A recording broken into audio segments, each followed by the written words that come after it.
좋은 아침입니다. 아침의 하나 뉴스 종합 비타민 아침의 매일경제 김은미입니다. 오늘의 일면 같이 들어가 보실까요? 매일경제입니다. 1조 3천억 세기의 재산 분할입니다. 대체 누구의 얘기냐? 이 세기의 재산 분할 외국 얘기가 아닙니다.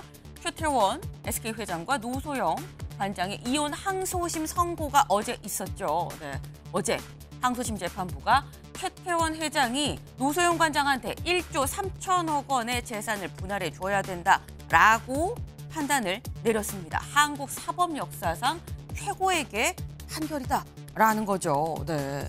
1심에선 650억이었는데 이게 어떻게 갑자기 1조 3,800억으로 확 뛰었느냐 이렇게 어마어마하게 더불어서 그럼 이 돈 최태원 회장은 어떻게 마련을 하느냐 궁금하게 한두 가지가 아닙니다. 이 얘기 잠시 뒤에 대담으로 꼼꼼하게 짚어보겠습니다. 다음 기사 볼까요?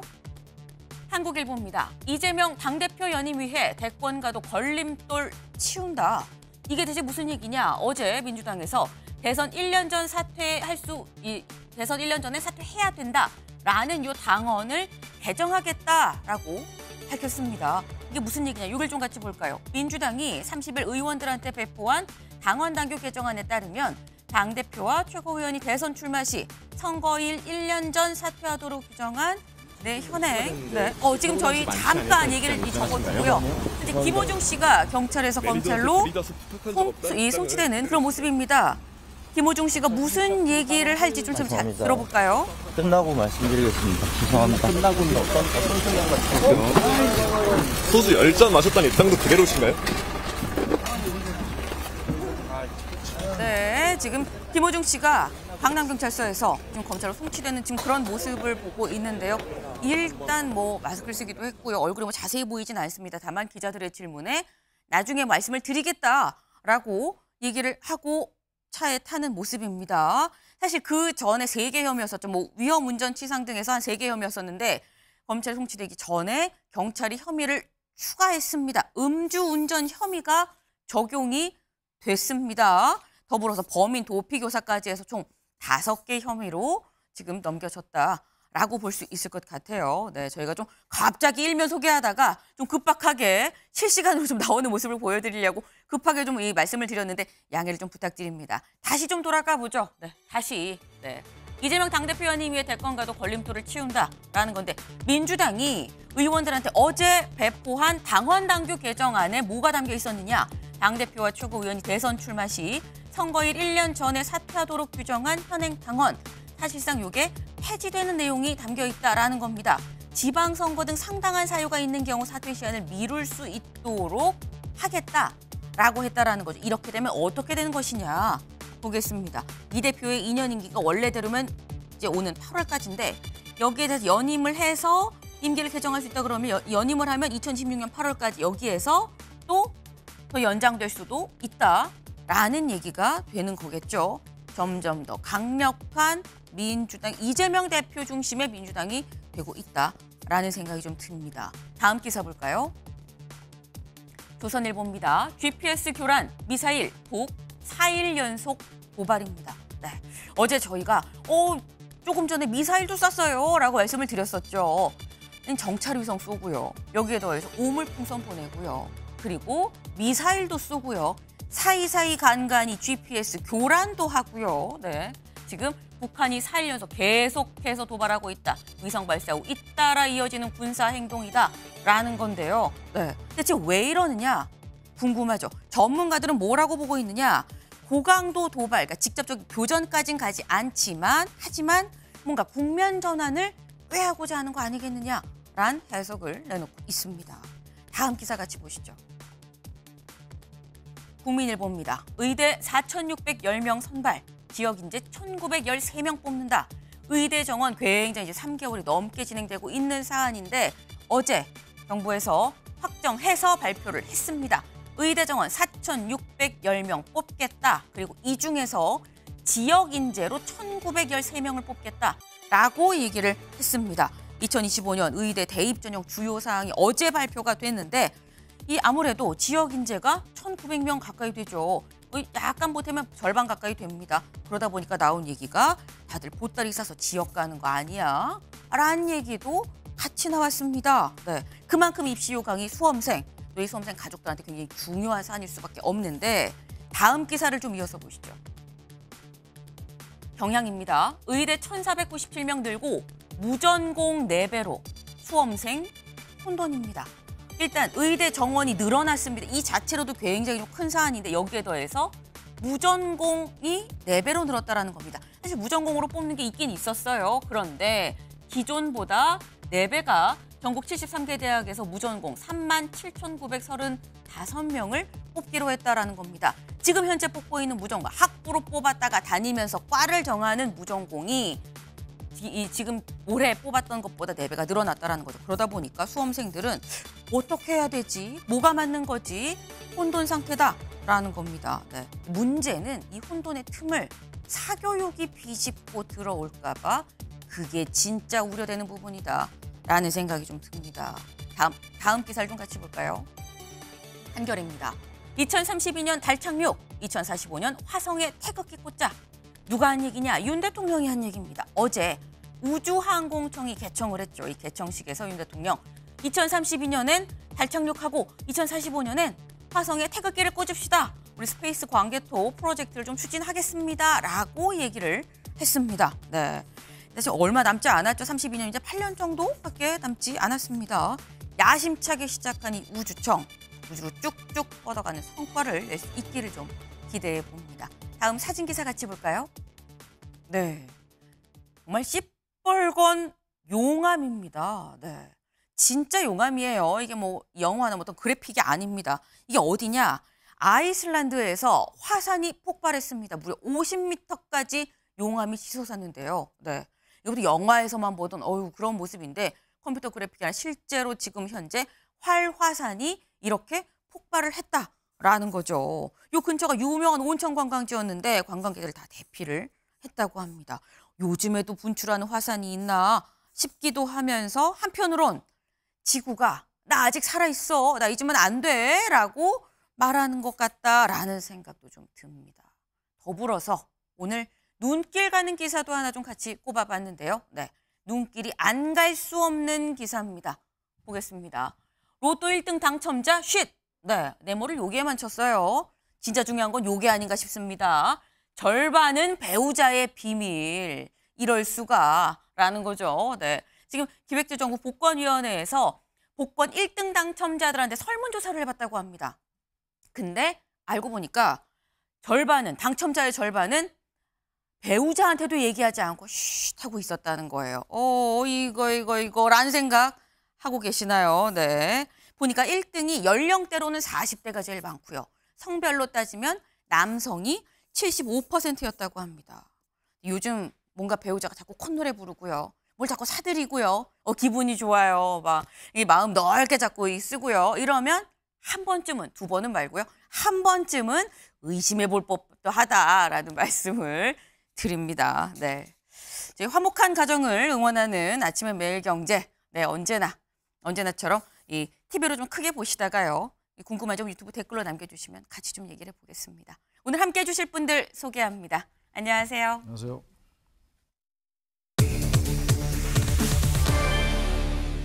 1조 3,808억입니다. 어마어마한 돈이죠. 보겠습니다.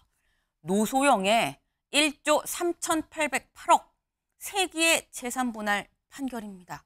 아까 저 일면에서 살짝 나왔죠. 어제 최태원, 노소영 이 두 사람의 이혼 소송 항소심 판결이 있었습니다. 그런데 최태원 회장이 노소영 관장한테 1조 3,808억 원을 줘야 된다. 여기에 얹어서 20억 원의 위자료도 줘야 된다라는 판단이 나왔습니다. 1심이랑 좀 같이 좀 비교를 해볼까요? 네, 여기 있습니다.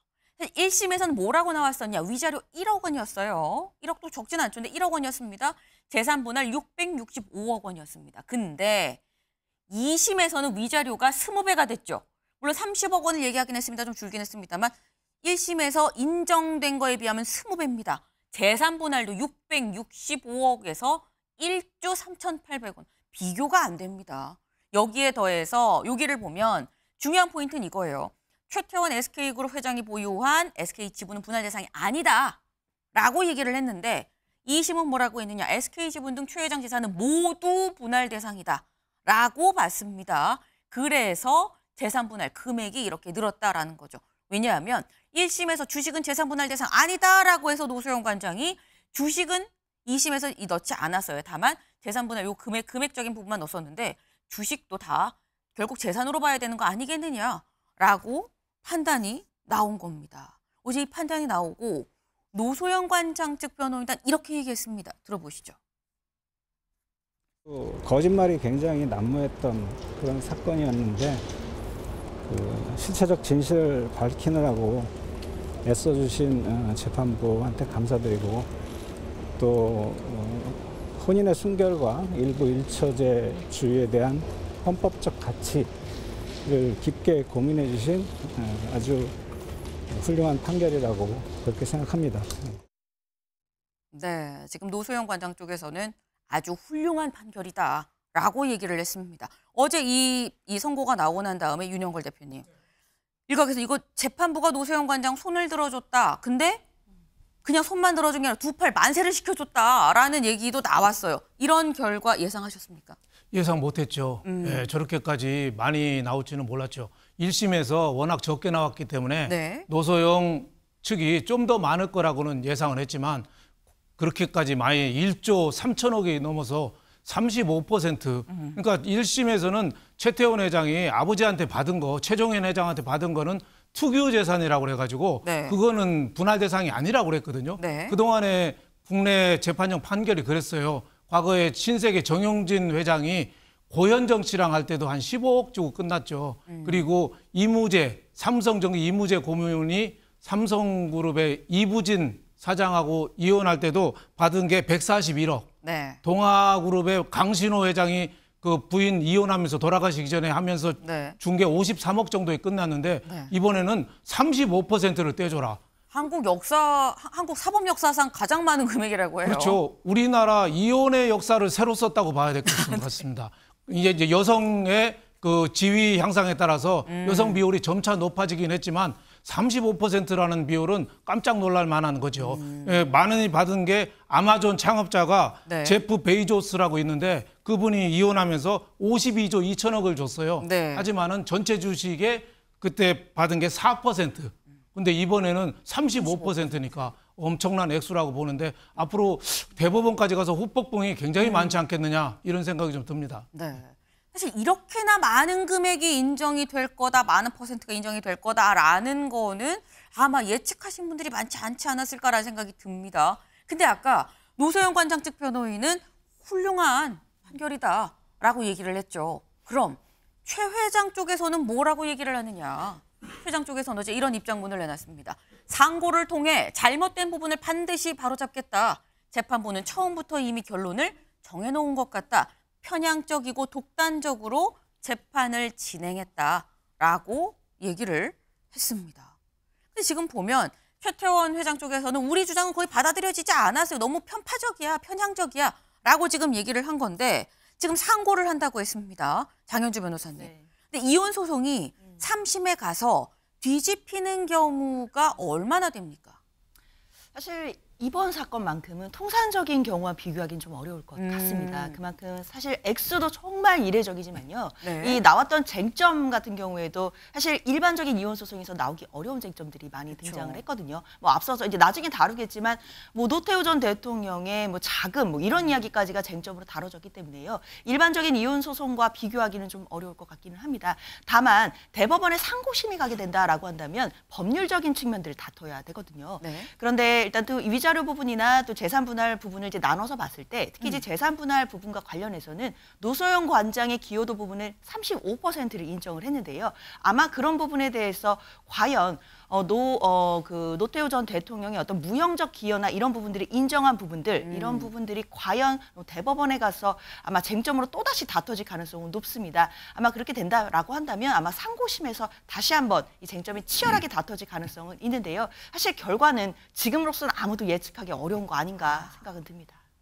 제가 질문을 그렇게 드렸었어요. 사실 이게 상고심 가서 이혼 소송이 뒤집어지는 경우가 있습니까? 근데 이거는 다른 사안들하고 같이 비교해서 볼 수가 없는 사안이다. 그렇죠. 역대 1조가 넘는 재산 분할이 나온 경우가 한국 이 사법 역사상 처음이니까요. 이런 적이 없었다라는 겁니다. 상고심 가서의 판단도 좀 팽팽할 수도 있다라는 말씀을 지금 해주셨습니다. 근데 말씀 중에 나왔죠. 이게 갑자기 아니 665억에서 어떻게 갑자기 1조 3,800억이 인정이 된 거야. 주요한 건 이것 때문이다. 다음 기사를 볼까요? 노태우 자금 상당 부분 SK 유입, 재산 형성에 기여했다라고 재판부가 봤다라는 겁니다. 네. 재판부가 봤을 때 이 노소영 이 관장의 아버지죠. 이 부친 노태우 전 대통령의 실질적인 돈이 SK로 들어갔고 그 돈을 토대로 SK가 컸다 때문에 재산 형성에 기여를 하지 않았느냐라는 겁니다. 이걸 좀 보겠습니다. 최태원 주장 대부분 기각한 항소심이라고 되어 있는데 최태원 회장 쪽에서 뭐라고 얘기를 했느냐. 동거인 김희영 이혼에 난 관여 안 했다라고 얘기했는데 항소심 재판부는 내가 쭉 자료 받아보고 하니까 이혼할 때부터 이미 부정행위가 있었다라고 추정이 된다라고 봤습니다. 그 최 회장 쪽에선 승계한 상속은 이건 재산 분할이 되는 게 아니다. 이게 다 받은 거 아니냐, 승계한 상속 아니냐 그랬더니 20년 이상 혼인 생활로 노소영 관장이 기여한 게 인정이 된다라고 얘기를 했어요. SK 주식은 부친한테로부터 형성이 됐기 때문에 내 거가 아니다라는 취지로 얘기한 거죠. 그러니까 이건 노태우 전 대통령의 자금이 상당히 유입이 됐다. 아니다라고 또 반박을 했습니다. 재판부가. 더불어서 주식은 다른 재산이랑 좀 구별해야 된다. 주식은 좀 경영권 문제도 있고 이건 주식은 좀 구별해야 되는 거 아닙니까? 대법 판례상 분할, 구분 못한다라고 반박했다라는 겁니다. 최 회장 쪽에 이런 여타 주장들이 다 반박 재판부가 받아들여지지 않았다라고 봐야 될 것 같은데 근데 여기서 포인트는 이거예요. 여기입니다. 노태우 자금 상당 유입. 네. SK가 지금까지 크는 데 있어서 처음에 이 자금이 노태우 전 대통령, 그러니까 노소영 전 관장의 아버지 노태우 전 대통령의 돈이 상당히 들어갔다라고 인정을 재판부가 했습니다. 근데 이거는 최창일 교수님, 정경유착을 재판부가 정경유착했어요? 라고 인정한 거 아닙니까? 저 돈은 노태우 전 대통령의 비자금이잖아요. 네. 그리고 나중에 사법 판단에 상당히 영향을 줬던 거 아닙니까? 저 부분 때문에 비자금, 전두환도 그렇고 노태우 대통령도 그렇고 이제 이혼 재판에 저 부분을 인정한 게 되는 거죠. 결과적으로 말이죠. 네. 노태우 전 대통령의 자금이 SK 유입돼서 그 자금을 기본으로 했기 때문에 상당 부분 기여를 했기 때문에 그 딸인 그 노소영에게 돈을 줘야 된다, 재산 분할해야 된다 이 논리잖아요. 그렇죠. 이 논리 좀 이해가 좀 안 가요. 그걸 암묵적으로 노태우 전 대통령의 비자금을 인정한 그런 해석이 가능한 거거든요. 저 부분이 제가 볼 때는 전 대법원 가서 어떻게 될지 모르겠습니다만 다른 사실관계 같은 건 그대로 나오겠죠. 그리고 법원의 판단이 아까도 잠깐 나왔습니다만 혼인의 순결이라든지 일부 일처제 이런 것들의 가치를 중요시했다. 그래서 더 이제 1심보다 돈이 많이 나올 수는 있습니다만 노태우 비자금의 그 상당 부분이 유입된 걸 인정해서 저런 결과가 나왔단 말이죠. 그게 사실 관계 문제가 아니라 법률 적용이 잘못됐다고 나올 수 있을 것 같아요. 네. 3심은 대법원은 법률 관계를 다투는 것이기 때문에 전 3심 가서 전 바뀔 수 있으리라고 봅니다. 바로 저 노태우 자금 저 부분 때문에 그렇습니다.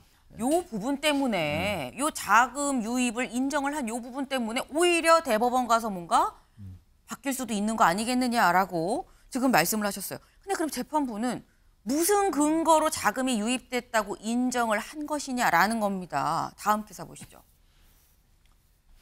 최종현 어음, 노태우 지원 입증, SK 주식은 부부 공동재산이다. 어음 얘기가 나왔습니다. 최종현 전 회장이죠. 지금 최태원 회장의 아버지 최종현 전 회장이 어음을 써줬다는 겁니다. 노태우 전 대통령 측에. 그 보니까 여기 30년 만에 공개 선경건설 300억 약속 어음이라고 돼 있죠. 300억 원 상당의 약속 어음을 써서 노태우 전 대통령한테 줬다라는 거예요. 네. 그래서 요거는 부부 공동재산이다라고 보는 겁니다. 요걸 좀 보겠습니다. 재판부는 항소심에서 노 관장이 최 전 회장이 그러니까 최종현 전 회장이 노태우 전 대통령한테 교부한 선경건설 약속어음을 제시해 이 사안이 30년 만에 처음 공개됐다며 이 약속어음은 노 전 대통령이 1992년 최 전 회장한테 금전적 지원을 하고 받은 증빙어음이란 주장이 설득력이 있다고 판단했다. 이어 최 회장 주장대로면 최 전 회장과의 최 전 회장의 태평양증권 주식 취득 자금의 출처가 계열사 자금이라고 지금 최태원 회장 쪽에서는 얘기를 하고 있는데 관련 자료가 전혀 제출되지 않았다라고 얘기를 했습니다. 그러니까 이게 계열사 자금으로 그때 이 돈을 모아서 했다고 하면 그러면 관련된 자료를 내라라고 했는데 자료를 안 냈다는 거죠. 하지만 노소영 관장 쪽에선 이 300억 약속어음을 제시하지 않았느냐 때문에 이쪽이 더 설득력이 있다라고 얘기를 합니다. 네. 근데 여기도 좀 같이 볼까요? 최 전 회장이 노 전 대통령과의 사돈 관계를 보호막, 방패막이로 인식하고 모험적으로 위험한 경영을 감행했고 결과적으로 성공한 것이다. 라고 설명을 했다. 다시 말해서 대통령이 사돈이나 보니까 그래서 모험적으로 좀 더 도전적으로 거침없이 이 하이리스크지만 그런 경영을 했다. 그리고 결론적으로 그렇게 해서 또 많이 성공을 한 거 아니겠느냐라고 얘기를 했습니다. 이 얘기는 어음을 보니 노태우 전 대통령한테 돈을 받은 게 확인이 됐고 사돈 관계인 걸 이용해서 경영을 확장했다라는 얘기인 건데 근데 여기서 드는 의문이 장현주 변호사님. 네. 그 당시 300억이면 어마어마한 돈이거든요. 그렇죠. 근데 이 돈을 줬다고 재판부가 인정을 한 거면 돈 준 거에 대해서는 형사상 처벌이나 이런 문제는 없는 겁니까? 사실 그 부분이 이제 또 논란이 될 수도 있을 것 같다라는 생각 듭니다. 네. 그런데 일단 판결문에는 뭐 명확하게 비자금이다 이렇게 명시하지는 않았어요. 다만 91년경에 노태우 전 대통령이 최태원 회장이 부친이 최종현 회장에게 네. 상당한 자금을 지원했다라는 취지로 써 있거든요. 그러니까 상당한 자금이 유입됐고 네. 그게 이제 유형적인 이익으로 본 겁니다. 그리고 이제 태평양증권을 인수하는 거라든지 또는 SK통신 사업에 진출하는 것 이런 부분에서는 노태우 전 대통령이 사실상 뭐 방패막이가 돼주는 무형적 이익을 준 것 아니겠느냐 이런 취지가 이제 판결문에 있는 것이거든요. 그렇다라고 한다면 사실 그 노소영 관장 측의 기여도가 있는 것이기 때문에 이 재산 분할과 관련해서는 노소영 관장의 그 기여도를 35%로 인정해줘야 된다라는 것이 이제 판단의 어떤 요지라고 할 수 있겠는데요. 네. 사실 이게 이혼 소송을 할 때는 위자료하고 그다음에 재산 분할을 나눠서 봐야 되잖아요. 네. 결국에는 1심에서는 이 재산 분할 부분에 있어서 SK의 주식은 재산 분할 대상조차가 되지 않는다라고 판결을 했었던 것이었는데 2심에 와서는 최태원 회장의 모든 재산이 모두 다 재산 분할의 대상이라고 본 게 가장 큰 차이점이라고 할 수 있겠습니다. 그 재산이 모든 재산이 다 공동 재산이라고 본 이유는 당연히 노소영 관장 측의 기여도가 있다라고 본 것이고 그 기여가 사실상 부친인 노태우 전 대통령의 어떤 유형적인 기여 또는 무형적인 기여 부분까지 인정한 것이기 때문에 이런 부분이 또 대법원에 가서 논란이 될 것 같고요. 특히나 이 유형적, 무형적 기여 자체가 뭐 사실상 정경유착 또는 비자금 아니었느냐라는 논란이 나오게 된다라고 한다면 네. 여기에서는 또 다른 이야기가 나올 수 있겠다 생각됩니다. 네. 말씀처럼 요 300억 자금이 그냥 어디서 나올 수 있는 돈이 아니에요. 지금 300억도 굉장히 큰데 그때 300억이면 더 컸습니다. 사실 저희가 영상에도 살짝 나가긴 했습니다만 노태우 전 대통령이 당시에 제가 비자금을 축적한 게 맞습니다. 정말 죄송합니다. 다 제 잘못입니다라고 얘기했었던 그때 그 모습이 또 살짝 나가서 그때 약간 눈물을 훔치는 그런 모습도 있었는데 만약에 뭐 재판부가 명확하게 비자금 300억이 갔다라고 하진 않았지만 저 돈이 또 가서 지금의 SK가 됐다고 한다면 이건 또 상황이 굉장히 다른 방면으로 이 전개가 될 수 있는 부분인 겁니다. 근데 이게 지금 재판부가 판단을 한 건 어음이 나왔다라는 거죠. 30년 만에 처음으로 어음이 공개가 됐네라는 건데 어음 말고 메모도 같이 공개가 됐다고 해요. 다음 기사 보시죠. 노태우 부인 김옥숙 비자금 메모 판결 뒤집었다. 메모가 나왔다고 합니다. 무슨 메모인지 보겠습니다. 30일 법조계에 따르면 김옥숙 여사는 1998년 4월과 1999년 2월에도 노 전 대통령의 비자금을 기재한 메모를 작성을 했다. 비자금 메모라는 거죠. 이 메모에 동생인 노재우 씨 등의 이름과 함께 2억에서 300억 원의 숫자가 적혀 있었고 메모에 선경 300억 원이 각각 기재가 돼 있었고 1998년 4월에 작성한 메모 아래 맡긴 돈 667억 플러스 90억이라고 쓰여 있었던 것으로 알려졌다. 김여산 메모 외에도 선경 300이란 문구가 기재된 봉투에 액면가 50억 원짜리 어음 6장을 담아 보관을 했다고 한다. 네. 요 메모로 보면 비자금 관리한 메모에 요 돈의 일부를 선경한테 줬습니다라는 것 같은 그렇게 볼 수도 있는 메모 내용이 들어 있었다는 거죠. 근데 그러면 최태원 회장 쪽에선 돈을 받았다고 인정을 하느냐 보겠습니다. 최 회장 쪽은 이렇게 얘기를 하고 있어요. 노 전 대통령 퇴임 후 활동비를 지원하기 위해서 담보조로 건넨 어음이다. 이게 우리가 실제 돈을 받고 그래서 약속 어음을 준 게 아니다. 퇴임 후에 활동비를 지원하려고 우리가 그냥 준 거다라고 반박을 했지만 근데 재판부가 인정하지 않았다는 거죠. 인정하지 않은 이유. 최 선대 회장이 노 전 대통령한테 30억 원을 건넸다가 거절당했던 노 전 대통령의 뇌물 사건 조서를 근거로 들었다. 일전에 이 최 전 회장이 노태우 전 대통령한테 30억 원을 줬는데 그걸 노태우 전 대통령이 거절을 했었습니다. 30억 원도 거절했는데 무슨 약속 어음이야. 이거는 아닌 것 같아요. 라고 재판부는 판단을 했다라는 거죠. 근데 여기서 드는 의문이 장 변호사님. 이게 어떻게 보면 정황 증거 아닙니까? 근데 이 정황 증거들이 다 받아들여졌다. 통상 이런 것이냐라는 생각이 들 수 있어요.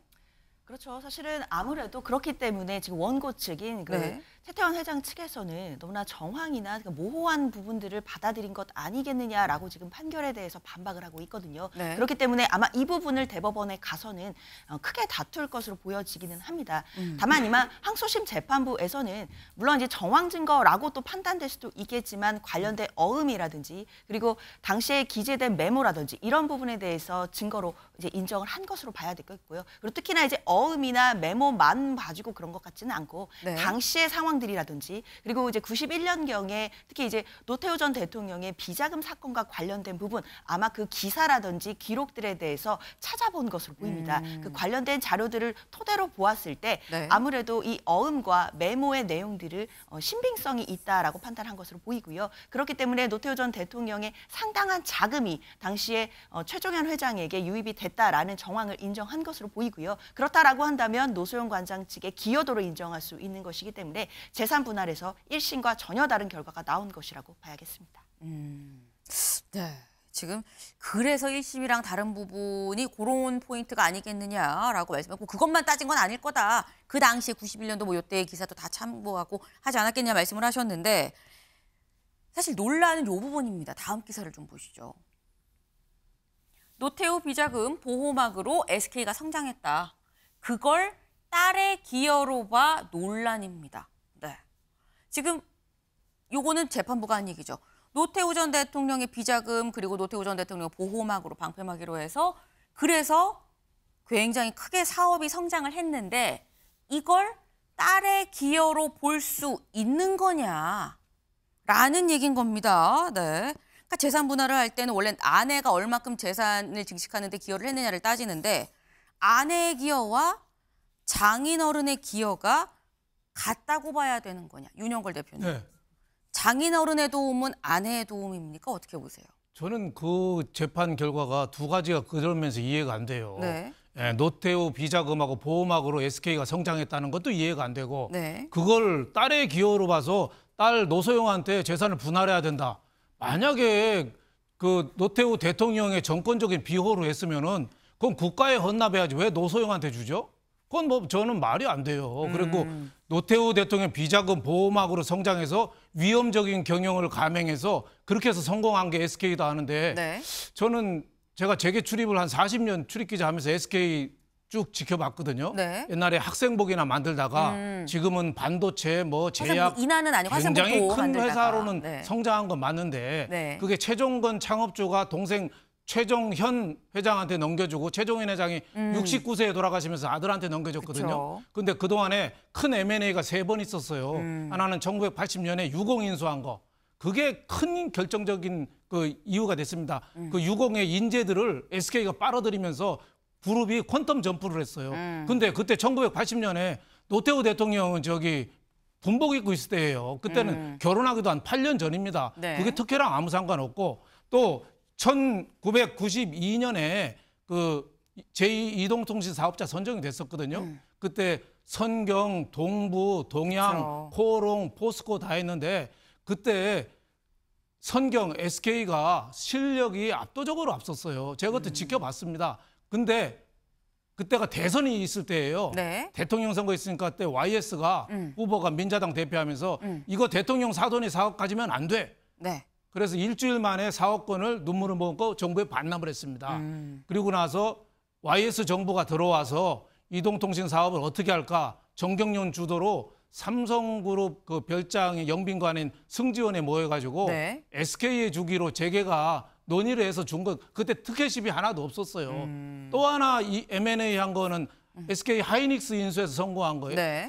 M&A 3번 성공한 건데 그거를 너무 반기업 정서를 갖고 네. SK가 이렇게 성장한 거는 노태우 비자금하고 보호막으로 이렇게 성장한 거다. 이렇게 좀 매도하는 거는 물론 뭐 일부 비자금이 왔을 수도 있죠. 하지만 전체적인 맥락은 제가 보기엔 좀 지나치다. 300억 약속어음도 아마 노태우 김옥숙 여사가 돈 네. 굉장히 밝혔잖아요. 아마 사채놀이 했을 수도 있어요. 개인적인 그거는- 의견입니다. 그렇죠. 개인적인 네. 의견입니다. 개인적인 거기에 의견입니다. 대해서는 충분한 증거가 없이 이렇게 너무 하는 거 아니냐. 저는 이번 재판이 일부 일처제 혼인제도의 그 순결함 그걸 지킨다는 의미에서는 전 높이 평가해요. 하지만 너무 반기업 정서를 갖고 특혜와 비리로 성장했다. 이렇게 우리나라 재계 2위 기업을 매도하는 건 좀 지나치다 이렇게 생각합니다. 네, 지금 윤영걸 대표님.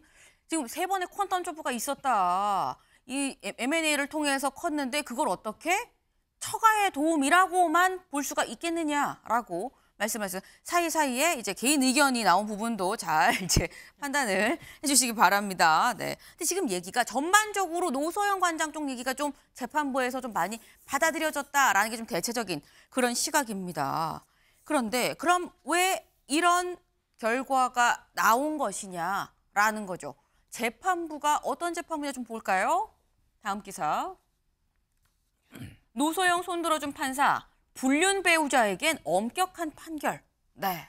지금 이 손을 들어준 판사가 여기입니다. 네. 여기죠. 지금 이 1990년에 판사 생활을 시작을 했다고 해요. 2심을 담당한 김시철 부장판사인데 그 전에 그럼 이혼 소송을 어떻게 판결을 했는지 다른 재판들도 봤다는 겁니다. 그랬더니 외도한 남편의 이 한에서는 재산 몫을 똑같이도 아니고 5% 오히려 줄였다.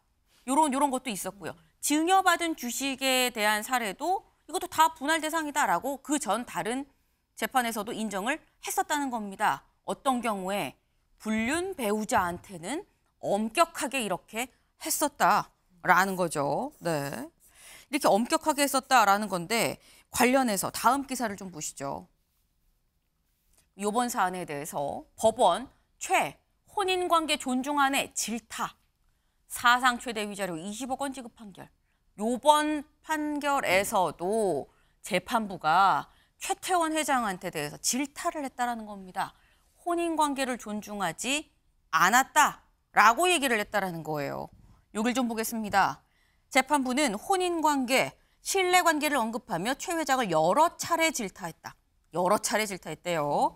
최 회장은 2013년 노 관장에게 보낸 편지에서 내가 김희영 TNC재단 이사장한테 당시 남편과 이혼하라고 했고 아이도 낳으라고 했다. 다 내가 시킨 것이라고 적고 아이들에게 보낸 옥중 편지에선 종교적 신념에 의해 김희영이 낳은 혼외자와 같이 살기로 결정했다라고 설명을 했다라는 겁니다. 이런 편지에 대해서 재판부가 뭐라고 했느냐. 원고가 최태원 회장이 혼인관계를 존중했다면 도저히 이렇게 쓸 수 없었을 것이라며 최 회장이 혼인관계를 등한시했다고 지적을 했다라는 겁니다. 네. 그리고 여기에 더불어서 이렇게도 얘기를 했다 그래요. 자신의 혼인관계가 해소되지 않았는데도 마치 김희영이 배우자와 유사한 지위인 양 상당 기간 부정행위를 계속 공식화했다며 정신적으로나 육체적으로나 헌법이 보호하는 혼인을 존중하지 않는 태도를 보여 10수년간 배우자의 권리를 현저히 침해했다라는 겁니다. 굉장히 자세하게 지금 재판부가 조목조목 여러 차례 질타를 했다고 하죠. 여기서 지금 나온 얘기가 굉장히 수년 동안 공식적으로 부정행위를 계속 공식화했다라는 부분이 있습니다. 최태원 회장이 공식석상에서 김희영 이사장에 대해서 얘기를 한 적이 있죠. 그 얘기 잠깐 들어보고 올까요?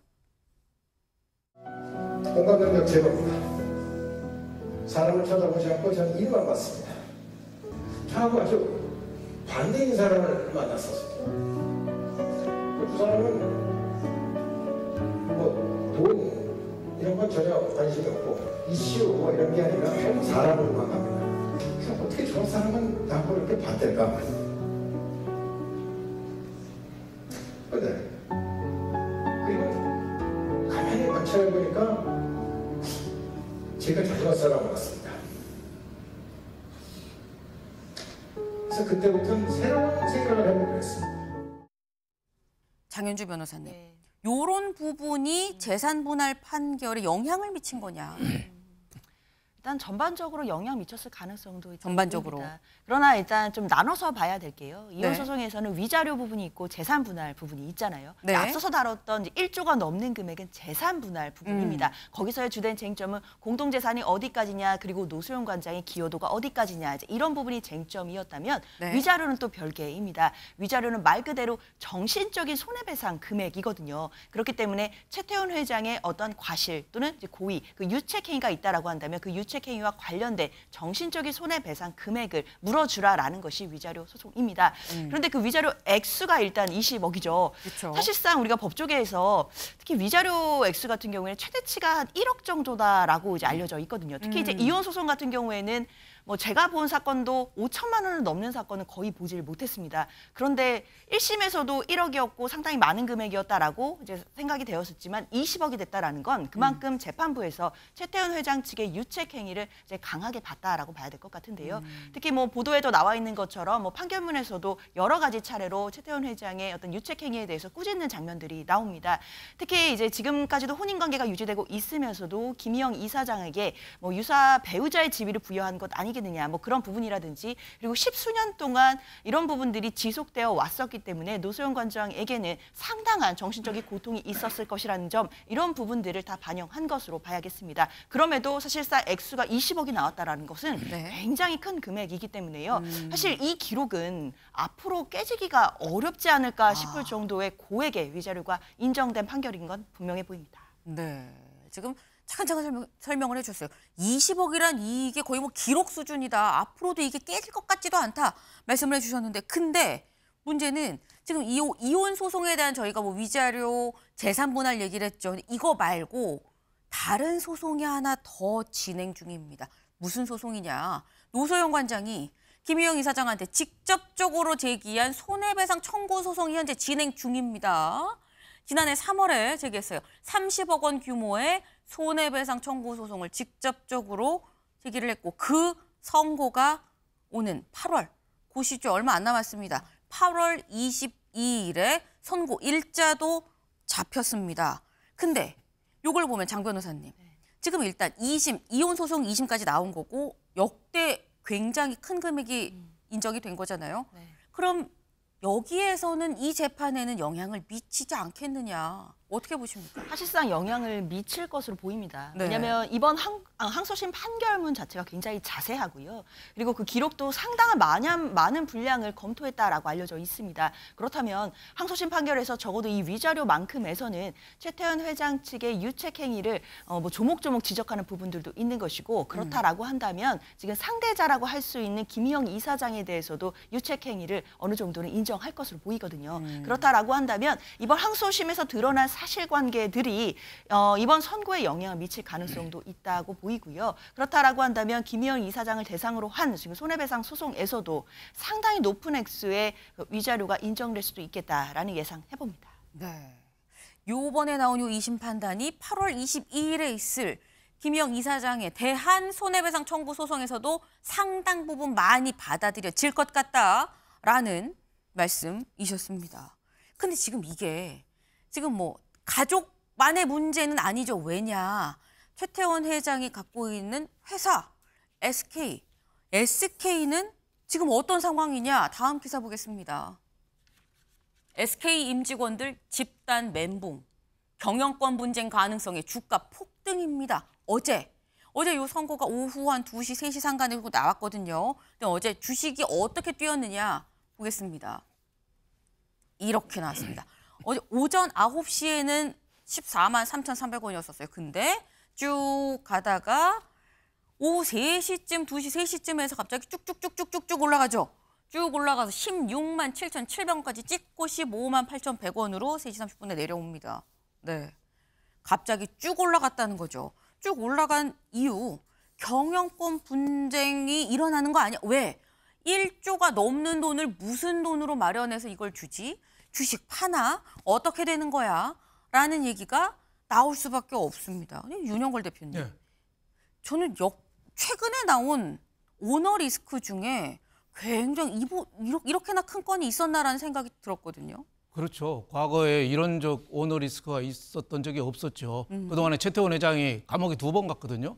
그 이유 중에 하나는 최태원 회장 아버지 최종현 회장이 네. 69세에 갑자기 폐암으로 돌아가셨어요. 몇 달 만에 돌아가셨어요. 그러다 보니까 승계 준비를 못하니까 지분이 좀 약했거든요. 그래서 지분을 어떻게 좀 늘리려고 하다가 네. 그런 게 좀 빚어졌거든요. 그래서 가뜩이나 지난 몇 년 전에도 왜 소버린이라고 헤지펀드가 와서 큰 네. 고생했거든요. 이번에도 뭐 노소영 씨가 받은 주식을 뭐 기업 사냥꾼이나 해외 펀드나 이런 데하고 손잡고 또 적대적 M&A 또 시도할 수는 있죠. 그런 면에서 어제 주가가 오른 거는 주식시장 불난 거를 좋아하는 거는 두 사람들이 있습니다. 하나는 아이들이 불난 거 불구경 좋아하고 네. 또 하나는 주식시장은 싸움 붙으면 무조건 좋아합니다. 왜냐하면 지분 갖고 싸우면 그만큼 올라가기 때문에. 그래서 어제 주가도 폭등했다가 다시 조금 주춤해졌거든요. 네. 그 이유는 저는 단기간에 이게 승분할 일은 아니다. 대법원 판결 나려면 한 2년 걸릴 거고 또 M&A 인수합병까지 갈 정도는 아닐 거다. 최태원 회장이 LG그룹에서 인수한 실트론이라고 반도체 웨이퍼 네. 공장 만드는 거 있거든요. 그것만 팔아도 한 1조는 할 수 있어요. 그러니까 그 모 회사인 SK 주식회사 지분을 건들지 않고도 제가 보기에는 해결을 할 수 있고 또 대법원 가서 좀 다시 파기완성될 가능성도 있기 때문에 M&A 전쟁이 붙을 가능성은 그렇게 높지는 않을 것 같다. 저는 이렇게 지금 보고 있습니다. 네, 일단 뭐 M&A까지 가진 않을 수 있습니다만 일단 이번에 나온 게 2심이고요. 이제 상고한다고 했으니까 3심까지 가야 되는데 그 기간 그리고 그 사이에 나올 또 아까 저희가 봤었던 손해배상 소송 지금 계속해서 이른바 사법 리스크가 여전히 병존해 있는 그런 상태입니다. 요걸 SK가 기업적인 입장, 기업 경영 입장에서 어떻게 헤쳐갈 수 있을 것인가라는 점도 눈여겨볼 대목이네요. 다음 키워드로 넘어가 보겠습니다. 장기 집권? 무슨 얘기냐? 기사 같이 보시죠. 이재명 대선 위해 개헌까지 바꾸는 야입니다. 이 당헌까지 바꾸는 야입니다. 이게 대체 무슨 얘기냐? 바로 다음 기사 가볼까요? 네. 대선 1년 전 대표 사퇴 당헌 손본다. 이재명의 민주당 가속합니다. 지금 현재 민주당의 당헌에 뭐라고 돼 있느냐. 대선 1년 전엔 대표직을 사퇴해야 됩니다. 내려와야 됩니다. 라고 되어 있는데 요 부분을 손본다라는 거죠. 네, 여기 보겠습니다. 요 시안에 당대표 최고위원이 대선에 출마하고자 할 경우 선거일 1년 전까지 사퇴할 것을 규정하고 있습니다. 현재는. 근데 사퇴 시한과 전국 단위 선거 일정이 맞물리면 당내 혼선이 불가피하므로 관련 규정 정비가 필요하다는 내용이 담겼다라는 거예요. 개정되는 그 시한 주요 내용을 좀 저희가 표로 좀 준비를 해봤는데 같이 볼까요? 이겁니다. 여기는 원래 지금 현행 당원이고 여긴 바뀌는 겁니다. 대선에 출마할 거면 1년 전에 당직 사퇴. 근데 대통령 거리 등 상황 발생 시 당무위 의결로 사퇴 시한을 변경할 수 있다. 등 상황 발생 시 사퇴 시한을 변경할 수 있다는 거죠. 상황에 따라서. 그리고 당대표 임기 2년인데 전국 단위 선거 기간 중 임기 만료 시 당무위 의결로 사퇴 시한을 변경할 수 있다. 역시나 다른 전국 단위 선거가 있으면 좀 더 할 수도 있다라는 얘기예요. 더불어서 당직자가 부정부패 혐의로 기소 시 자동 직무정지, 이것도 자동 직무정지 규정을 폐지하겠다라는 겁니다. 더불어서 귀책사유 재보궐선거는 무공천한다? 아니다. 무공천한다는 규정도 없애겠다라고 얘기를 했습니다. 네. 근데 여기서 그래서 나오는 게 아까 저희 제목이 그랬죠. 당헌까지 대선을 위해서 바꾸는 거야. 이거 이재명의 민주당 가속화되는 거 아니야? 라는 제목이 있었습니다. 관련해서 기자들이 그래서 이재명 대표한테 직접 물어봤습니다. 이재명 대표 뭐라고 얘기했을까요? 들어보시죠. 네, 죄송합니다. 여기까지 생각해서 바꾼 거 아니냐. 전당대회를 앞두고 당헌 당규를 정비하는 그런 차원에서 하는 것인데 조금 이제 뭐 당대표 연임과 관련된 거 아니냐 이런 어떤 정치적 해석을 하시기 때문에 약간 오보가 있었는데 그 점에 대해서 우리 기자분들이 조금 충분하게 좀 이해를 해주시면 좋겠습니다. 네, 이재명 대표는 아무 얘기를 안 했고요. 그 옆에 있었던 이해식 의원이 얘기를 한 게 요거 정치적으로 해석하시는데 좀 그동안 오보가 있었다. 아니다. 잘못됐다라고 얘기를 했습니다. 성재준 위원님. 정치적 해석이다. 어떻게 보십니까? 아니 그래서 지금 이해식 의원이 기자들한테 이해를 부탁을 하는 상황인데 뭘 이해를 하라는지 잘 모르겠어요. 잘못된 거를 잘못됐다라고 지적을 하는 건데 그 이재명의 민주당을 넘어서 가지고 제가 봤을 땐 거의 이재명의 궁궐이 되는 게 아닌가. 조선시대에서도 이런 지금 모습이 안 나타날 것 같은데 너무 지금 강경하게 이렇게 하고 있어서 좀 당황스러울 정도입니다. 네. 이번에 지금 바꾸는 내용들을 쭉 보니까 뭐 목적은 이렇게 얘기를 하고 계세요. 사퇴 시한과 전국 단위 선거 일정이 맞물리게 된다면 당의 어떤 혼선이 불가피하다라고 하는데 그게 왜 불가피하죠? 불가피하지 않거든요. 지금까지 어떤 선거를 치른다라고 했었을 당대표랑 그다음에 대통령 후보가 나왔을 때 뭐 그게 뭐 겹쳐가지고 뭐 혼란스럽거나 이런 적이 있었나요? 제가 기억하기는 없거든요. 사실상 이런 얘기가 나오는 것 자체가 이미 민주당 자체가 이재명 대표를 위주로 그냥 다 지금 움직이고 있다라는 걸 방증하는 거라고 보고요. 지금 이제 뭐 한 가지씩 우리가 좀 짚어봐야 되는 것이 네. 1년 전에 사퇴해야 된다라는 게 원래 이제 당헌인데 그 당헌은 유지를 하되 이거를 이제 뭐 조금 바꿀 수 있게끔 한다라는 거 아니겠습니까? 네. 그럼 그렇게 하게 된다면 이게 대선 전에 지방선거가 이제 2026년도에 있습니다. 그때까지도 어떻게 보면 이재명 대표가 공천권이 됐거나 이런 거에 대해서 역할을 하겠다는 뜻으로밖에 안 보이는 것이겠죠. 네. 그리고 한 다음에 이제 부정부패 혐의로 기소가 될 당시에 자동적으로 이제 직무정지가 된다는 건데 그 부분 같은 경우는 지난 대선 때 같은 경우도 이게 적용이 안 됐습니다. 그리고 이번에 같은 경우는 아예 이거를 없애버리겠다라는 것인데 참고로 이게 그 당헌이 만들어졌던 게 문재인 정부 당시였습니다. 문재인 정부일 때 어떤 그 공직자들이나 아니면 당직자들의 부정부패 혐의를 척결하겠다 해서 만들어낸 건데 그거를 정면으로 지금 민주당이 부정하는 꼴인 것이고 네. 또 거꾸로 생각해 본다면 이재명 대표가 부정부패 혐의로 기소될 가능성이 굉장히 높다라고 민주당 내부적으로 또 판단하고 있다라고 볼 수가 있겠죠. 그리고 또 귀책 사유로 당의 기축 사유로 재보궐선거가 열렸을 당시에 원래 후보를 네. 안 내게끔 되어 있는데 그것도 지금 없애겠다라고 합니다. 아니 그러면 우리가 지금 민주당에서 박원순 전 시장이 됐거나 오거돈 전 시장이 됐거나 두 명의 어떤 민주당의 귀책 사유로 인해 가지고 재보궐선거가 열렸다라는 걸 지금도 국민들이 다 기억하고 있는데 도대체 민주당은 뭘 앞으로 하겠다라는 것인지 그거보다 더 큰 거를 지금 생각하고 있는 것인지 왜 도대체 이런 식의 정책을 제가 하는지 좀 이해가 잘 안 되고요.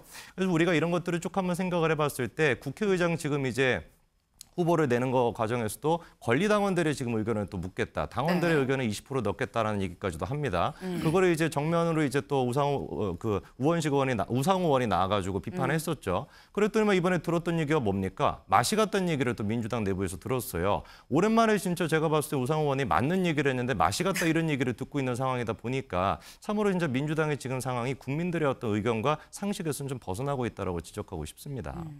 정치적인 해석으로 보지 말라고 하지만 그렇게 보인다라고 말씀을 하셨어요. 그래서 이건 좀 오해를 받을 여지가 있는 거 아니냐라는 취지로 지금 말씀을 하셨는데 근데 여기에 대해서 장경태 최고위원이 이렇게 얘기했습니다. 들어보실까요? 당대표와 최고위원이 대선에 출마하고자 할 경우 선거 1년 전까지 사퇴할 것을 규정하고 있습니다. 이 규정은 삭제하거나 변경하는 것이 아니고요. 다만 저희 더불어민주당의 당원 당규엔 예외 규정이 없습니다. 그래서 이 국민의힘의 당원 당규를 차용해서 상당한 사유가 있을 시에 당무위 의결로 달리 정할 수 있도록 하는 규정을 미리 예외 규정을 만드는 부분이다. 네, 뭐 규정을 변경하거나 삭제하는 게 아니다라고 지금 얘기를 합니다. 그리고 이게 보니까 우리가 예외 규정이 없는데 국민의힘은 있다. 그래서 국민의힘의 예외 규정을 같이 좀 차용해서 따라가는 거다라고 얘기를 합니다. 최창렬 교수님. 근데 그럼 민주당은 국민의힘에 대해서 다른 건 다 비판하는데 글쎄요. 왜 예외 규정은 또 차용한다고 얘기를 하는 거냐라 이거 있을 수 있어요. 그러니까 저거는 자신들의 편의에 따라서 이제 다른 당의 얘기를 끌어오는 거라서 저는 일고의 가치가 없는 얘기라고 보고, 그리고 아까 그 이해식 의원 얘기가 너무 말이 안 되는 게, 그 정치적 집단에서 정치적 해석하는 무슨 해석을 합니까? 경제적 해석을 합니까? 문화적 해석을 합니까? 사회적 해석을 합니까? 이렇게 얘기해 놓고는 이제 와서 이게 오보다라고 얘기하면 어떡하냐고요. 그냥 있는 그대로 이재명 대표가 대통령 우리 주자다. 타의 주장을 불허하는 맞잖아요. 지금 민주당 내 야권에서, 야권 전체로 봐도. 그럼 그걸 얘기하는 게 맞아요. 누가 뭐라고 그럽니까? 단지 거기에 대한 이제 당내 말고 외부에서 비판은 비판인 거예요. 네. 근데 이해식은 자꾸 이렇게 얘기하니까 우리나라 정치가 잘못 가는 거예요. 뭐가 정치 해석이 아니고 정치 해석 맞죠. 이건 누가 봐도 이거 인정하는 거 아니겠어요? 이재명 대표가 대선에 출마해야 되고, 네. 그리고 이재명 대표가 대선에 그 대표로 연임해야 되니까 고치는 거잖아요. 이걸 가지고 뭐 왈가왈부 논란 여지가 없다고요. 그러니까 아까 같은 경우 예외 규정 같은 거 둘 필요가 없는 게, 이재명 대표가 만약에 이번에 대표 출마 안 하면 되는 거예요. 이런 문제가 다 필요 없는 거 아닙니까? 당대표 2년 임기 사퇴 문제도 마찬가지고 말이죠. 네. 그러니까 모든 게 지금 이건 다 아는 거니까 더 이상 거론할 필요가 없습니다. 중요한 거는 특정 정당이 특정인에 너무 올인하는 이 행태, 이건 계속돼 왔던 겁니다. 게다가 이번에 22대 국회가 이제 어제 개원했습니다만 지금 170석이 넘잖아요. 제 1당으로만 봐도 말이죠. 네. 야당. 근데 이게 너무 과도한 말이죠. 이게 탈이 날 수 있다고요. 물론 어떤 특정인이 특정 집단, 특정 정치 결사체, 특정 정당에서 압도적으로 앞서 나가는 거 네. 나쁘지 않아요. 근데 그걸 위해서 뭐 어떻게 자꾸 이런 식으로 모든 게 맞춰지는 거, 이건 다른 별개의 문제예요. 이건 그야말로 제왕적 총재가 아니라 제왕적 대표, 제왕적 이재명입니다. 이렇게 가는 건요, 민주당에게도 제가 볼 땐 바람직하지 않을 것 같고, 그리고 이재명 대표 본인을 위해서도 이거 바람직하지 않습니다. 다른 방법을 택해야죠. 이렇게 하면서도 그러면서 정책 해석하지 말라고 그러고 오보라고 얘기하고 말이죠. 이런 식으로 하는 건 곤란하다. 네. 현실을 인정하더라도 말이죠. 인정하고 인정하면서 나가야 되는 것이지. 이건 잘못된 거라고 봅니다, 저는. 여의도에서 정치적 해석 아니면 무슨 해석을 하냐, 문화적 해석을 하냐, 뭐 이런 말씀을 지금 하셨어요. 근데 지금 보니까 당헌 개정 사안에 당대표는 대선 전에 만약에 당대표 최고위원이 나갈 때, 대선 나갈 때 1년 전에 이제 그만둬야 된다는 사안 말고 이런 부분도 아까 국민일보 다시 좀 같이 볼까요? 네, 여기 있습니다. 여기 좀 보겠습니다. 민주당 지도부 핵심 관계자가 뭐라고 했느냐. 박근혜 전 대통령 탄핵 때 문재인 당시 후보가 당대표였으면 당헌 당규상 대선 출마를 할 수가 없었다. 과거 사례에 따른 혼란을 방지하자는 차원이다. 라고 얘기를 했습니다. 당헌을 개정을 하는데 박근혜 전 대통령 탄핵 때를 언급을 했어요. 또 그런 일 벌어지면은 어떻게? 라는 거죠. 한국일보 볼까요? 윤 탄핵 가능성 감안, 개정 사유에 대통령 권위 포함입니다. 네. 지금 탄핵을 염두에 두고 개정을 하는 거냐라는 생각이 성재준 위원님. 그럼 그 전에 탄핵 약간 선거 때 얘기했었던 게 단순히 선거 구호가 아니라 정말 실현 가능성을 좀 갖고 보는 거냐라는 생각이 들거든요. 아니 그냥 이쯤 됐으면 속 시원하게 얘기하시면 좋을 것 같습니다. 그냥 이재명 대표가 그냥 뭐 대통령 후보가 되겠다. 그냥 이렇게 그냥 얘기하지 뭐 애둘러서만 얘기하지 않았으면 좋겠어요. 민주당 쪽에서도. 박근혜 전 대통령이 이제 하다가 이재명 대표의 그런 어떤 연임을 위해 가지고 탄핵까지도 지금 거론하고 있는데 그거를 이제 방지하겠다라고 하는 얘기가 들어가 있는데 일반 국민들이 듣기에는 그걸 방지하겠다라는 게 아니라 다시 그런 상황을 만들어내겠다라는 뜻으로도 해석될 수 있는 거 아니겠습니까? 그리고 권리라고 하는 게 뜻이 뭡니까? 직이 비어있다는 뜻입니다. 그러니까 대통령의 권리 상황을 지금 이제 뭐 방지를 하겠다, 권리 상황을 대비해가지고 뭔가를 하겠다라는 것은 대통령의 직이 비어있는 거, 탄핵되는 상황을 전제를 하겠다라는 거잖아요. 그렇기 때문에 제가 봤을 땐 지금까지 뭐 조국 대표 같은 경우도 윤석열 대통령의 탄핵 이런 얘기를 많이 해왔고 그리고 또 민주당 쪽에서는 그래도 최소한 그래도 공식적으로는 뭐 대통령의 탄핵 이런 언급을 피하려고 애를 써왔었는데 하다가 이제는 이재명 대표의 연임을 위해 가지고 대통령 헌법적으로 지금 이제 보장받고 있는 대통령의 그 권위조차도 흔들다. 저는 이거는 굉장히 비헌법적이다라고 지적할 수밖에 없을 것 같습니다. 네, 대통령 권위 상태를 전제로 생각을 하는 건 비헌법적인 거 아니냐라는 말씀을 하셨어요. 네, 지금 민주당의 이 당헌 개정이 아직 뭐 당헌 개정 한 건 아닙니다. 당헌 개정을 추진한다는 건데 그 과정에서 나오는 이러한 어떤 우려들이나 얘기를 민주당도 잘 듣고 있지 않을까라는 생각을 좀 해봅니다. 다음 키워드로 넘어가 볼까요? 똘똘입니다. 똘똘. 똘똘이 무슨 뜻인지 보겠습니다. 여 워크숍 찾은 윤, 뼈 빠지게 뛰겠다. 추, 똘똘 뭉치자. 똘똘 뭉치자의 똘똘이었네요. 네. 어제 이 22대 국회 이 첫날 이 지금 다 한 자리에 모였습니다. 그리고 이 자리에 윤 대통령도 빨간 넥타이를 하고 함께했습니다. 여기가 어디냐? 국민의 워크숍 자리입니다.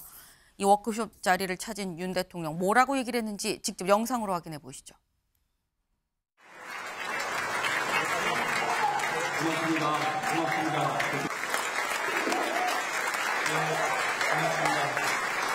여러분들과 선거와 또 여러 가지 국정 현안에서 한 몸이 돼서 그동안 싸워왔기 때문에 여러분들이 이렇게 오늘 뵈니까 제가 그냥 기분이 좋습니다. 그냥 이제 지나간 거 다 잊어버리고 우리가 한 몸이 돼서 국가의 미래를 위해서 이 나라를 발전시키는 그런 당이 되고 저도 여러분과 한 몸으로 뼈가 빠지게 뛰겠습니다. 오늘 저녁은 아까 맥주도 놓지 않아야 된다고 하셨는데 그리고 제가 테이블마다 다니면서 여러분들에게 맥주로 축하주 한 잔씩 다 드리겠습니다. 네. 지금 윤 대통령, 내가 여러분을 만나니까 그냥 기분이 좋다라고 얘기를 합니다. 그러면서 어퍼컷도 했어요. 이 트레이드 마크죠. 어퍼컷도 하고 상당히 뭔가 사실 총선 참패 뒤에 윤영걸 대표님 네. 용산이랑 여의도 사이의 거리가 좀 멀다라는 얘기가 있었는데 저 모습을 보면 좀 좁혀진 건가라는 생각도 들고요. 어제 분위기 어떻게 보셨습니까? 저는 대통령은 굉장히 기분이 좋다고 그랬는데 그걸 지켜보는 저는 기분이 별로 안 좋았습니다. 네, 선거 왜요? 때 조금 더 잘했으면은 네. 과반수 이상 해서 정말 기분 좋은 자리를 했는데 참패했잖아요. 108석 겨우 건져가지고 저렇게 큰 소리 쳐도 되는가 이런 생각이 들어요. 그래서 대통령이 뼈 빠지게 뛰겠다. 저는 그 말씀은 좋게 받아들이고 싶어요. 하지만 지금은 뼈 빠지게 뛰는 게 아니라 네. 생각하면서 뛰겠다. 좀 이런 것 좀 했으면 좋겠어요. 그리고 원내대표도 그랬잖아요. 추경호 똘똘 뭉치자.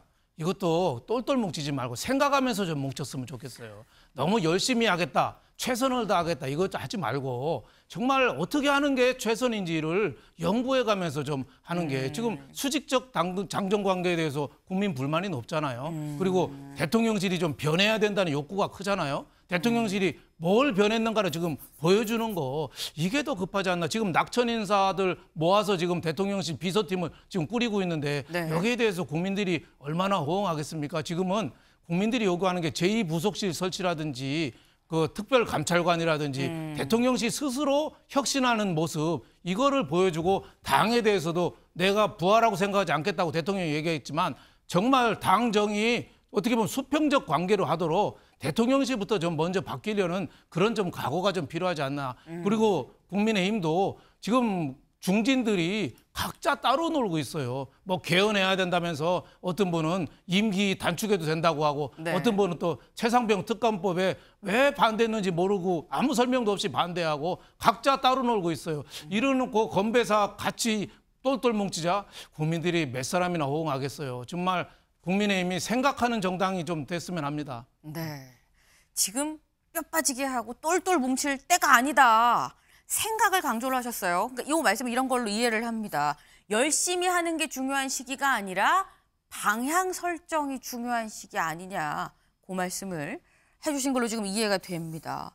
근데 지금 보면 아까 요 사진에 보면 윤 대통령 있죠. 윤 대통령인데 요 옆에 마이크를 잡고 있는 사람은 황우여 비대위원장입니다. 황우여 비대위원장. 근데 황우여 비대위원장 일전에 내가 윤 대통령 만나면 요 얘기 할 거예요. 한 게 있었어요. 무슨 얘기인지 들어볼까요? 그래서 탈당을 네. 아마 생각하고 있을 거다. 이런 보도도 좀 나오지 않았습니까? 제가 저기 대통령 만날 기회가 있으면은 그런 생각을 꿈도 꾸시지 마십시오. 그런 일이 있다면은 제 임기 내에서는 저는 그건 반대합니다. 예, 대통령을 만날 일이 있으면 절대 그건 꿈도 꾸지 말아라 그렇게 말씀하신다는 거죠? 네. 우리가 한 몸으로 가야 되는 그게 하나의 우리 헌법의 구조거든요. 네. 그리고 며칠 전입니다. 며칠 전에 뭐라고 얘기를 했었느냐. 내가 대통령 만날 기회가 있으면 아유 뭐 탈당 이런 생각은 꿈도 꾸지 마시라고 얘기할 겁니다. 라고 얘기를 했습니다. 근데 어제 만났어요. 그럼 만났으면 최창혁 교수님 얘기했을까요? 탈당하지 마세요. 라고 얘기했을까요? 황우려 비대위원장 성격이 그런 얘기 안 했을 것 같아요. 제가 아는 황우려 비대위원장은 이렇게 무슨 강단 있는 얘기를 하는 분이 아닙니다. 지금 어떻게 변해 계신지 모르겠습니다만. 그리고 황우려 비대위원장의 말에 상당한 모순이 있어요. 자꾸 한 몸이라고 그러는데 여당은 물론 당정 협의가 있고 대한민국 정치의 특정 구조상 말이죠. 그거 인정합니다. 그리고 이제 하나 여권이에요. 여권 연합이기도 하고 집권 연합이기도 하고 말이죠. 네. 근데 여당은 또 국회의 일각이에요. 국회는 일단은 입법부는 행정부를 견제하는 곳입니다. 입법, 사법, 행정의 3부가 견제하고 서로 상호 견제하는 거, 견제가 균형 아니에요. 근데 그게 일단 기본이고 그다음에 이제 여권, 집권 연합이 얘기가 나와야 되는 게 정상이에요. 황우려 저분도 황우려 비대위원장도 판사 출신 아닙니까? 법전 출신인데 한 몸이라는 게 무슨 말입니까? 지금 수직적 당정 관계가 문제가 돼가지고 이 지금 졌다라는 게 일반적인 분석이고 평가인데 명색이 지금 집권당의 비대위원장이라는 분이 패배하고 나와서 연찬의 워크숍에서 말이죠. 이런 얘기를 한다는 게 완전히 윤심을 위해서 우린 똘똘 뭉치라는 얘기밖에 해석이 안 돼요.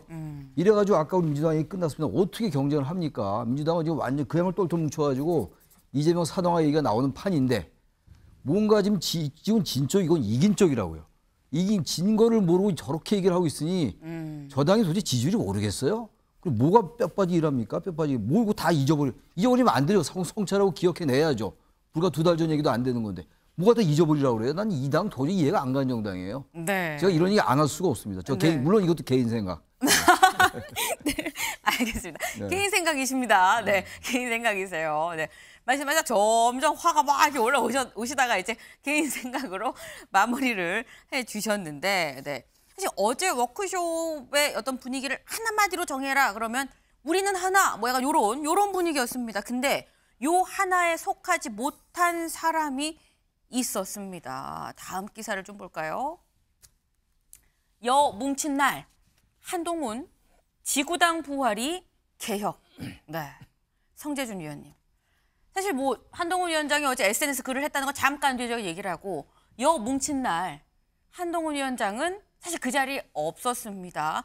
분명히 한동훈 위원장 입장에선 아니 내가 전국 다니면서 내가 안 훑은 지역구가 없고 그중에서 다 당선이 되고 한 건데 정작 자신이 없는 워크숍이라는 거거든요. 한동훈 위원장은 어떤 생각을 했겠느냐. 아무래도 지금 시점에서 한동훈 위원장이 지구당 부활에 대한 얘기를 지금 이제 페이스북에다 거의 2번이나 입장을 냈습니다. 그만큼이나 굉장히 강조를 하고 있는데 한 번 입장을 내고 난 뒤에 또 반발이 있었죠. 홍준표 시장이 바로 예상이 됐던 것처럼 반발했습니다. 홍 시장님 같은 경우는 물론 한동훈 위원장이 밥 먹었다. 이것도 뭐 비판하실 정도의 뭐 의지가 있으시다 보니까 모든 걸 다 비판하신다라고 해도 뭐 여러 또 사람들의 의견이 있었죠. 근데 그 이후에도 다시 한번 지구당에 대해서 강조했다라는 건 분명히 좀 의미가 있어 보이는데 지금까지 한동훈 위원장이 2번 정도 정책을 낸 것 같아요. 하나 같은 경우는 지난번에 KC 미인증에 대한 해외 직구 문제에 대해서 한번 얘기를 했고 그거는 민생과 관련된 문제라고 볼 수 있을 것 같습니다. 그다음에 이거 같은 경우는 정치 현안과 관련된 문제이죠. 왜 이 얘기를 지금 타이밍에 했을까? 당연히 정치적으로 해석이 될 수밖에 없는데 정치적으로 해석을 해보면은 아무래도 한동훈 위원장 같은 경우는 원내 기반은 약하다라고 하는 게 많은 사람들의 평가입니다. 그러다 보니까 지구당과 같은 어떤 기본적인 조직을 통해 가지고 원내 확장력을 좀 키우려고 하는 거 아닌가? 이렇게 저희가 분명히 해석을 해볼 수 있을 것 같고, 네. 저는 아까 전에 이제 그 최창혁 교수님 얘기를 해주신 것처럼 황우여 지금 비대위원장의 발언은 굉장히 좀 부적절한 게 아닌가라는 생각도 저 개인적으로 듭니다. 왜냐하면은 한 몸이라고 하는 얘기에 대해 가지고 헌법적 구조다라고 하는 표현을 쓰시더라고요. 근데 어떻게 당과 어떤 대통령실이 한 몸이 된다라는 게 헌법적 구조일 수 있는지 저는 좀 의아하다는 생각이 좀 들고요. 그리고 이번에 당대표 지금 전당대회를 앞두고 있는 상태에서 황우여 또 위원장이 얘기했던 게 하이브리드 정책을 하겠다 또 이렇게 얘기를 하세요. 저는 살다가 무슨 하이브리드라고 하는 얘기를 자동차한테는 들어봤는데 당대표 할 때는 처음 들어봤거든요. 뭐 하이브리드를 하겠다라는 그 목적이 도대체 뭐냐라고 했었을 때 다양한 의사가 있는 사람들의 후보가 나와야지 흥미가 생길 수 있다라고 하시는데 아니 그러면 앞에 얘기하셨던 한 몸이 된다라는 거는 또 안 맞는 얘기 아닙니까? 이러다 보니까 제가 봤을 땐 지금 시기에 너무 좀 전당대회를 앞두고 여러 이제 좀 중진급에 있는 의원들이 정치적으로 자꾸 이렇게 얘기가 나오는 것 같은데 국민의 어떤 상식과 어떤 그 눈높이에 맞는 그렇게 이제 좀 입장이 필요하지 않나 싶습니다. 네, 지금 황우여 위원장까지 또 같이 좀 지적을 해주셨는데 한동훈 위원장이 이렇게 지금 글을 올렸어요. SNS에 지구당 부활 얘기를 썼습니다. 뭐라고 했냐 같이 볼까요? 네. 차떼기 만연한 20년 전에는 지구당 폐지가 정치개혁이었고 지금은 지구당을 부활하는 게 정치개혁이다 라고 얘기를 했습니다. 지구당 부활이 정치개혁이다. 요 얘기를 누가 했느냐? 홍준표 시장이 했거든요. 그 얘기 들어보고 올까요? 지구당 부활 얘기가 나오는데 좀 어떻게 보시는지. 그건 정치개혁이 아닙니다. 부패정치 타파의 일환으로 한 건데 그거는 지금 전당대회 앞두고 원외위원장 표심가지고 하는 건 옳지 않습니다. 네, 지구당 부활은 정치개혁에 반하는 거다라고 얘기를 했죠. 요 얘기가 나오고 바로 20년 전에는 그랬는데 지금은 부활이 정치개혁이다라고 얘기를 했습니다.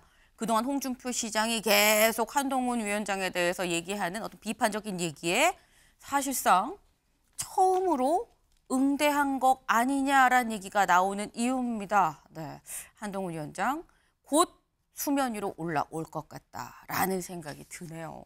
저희가 준비한 소식 오늘 여기까지입니다. 오늘도 좋은 하루 보내세요.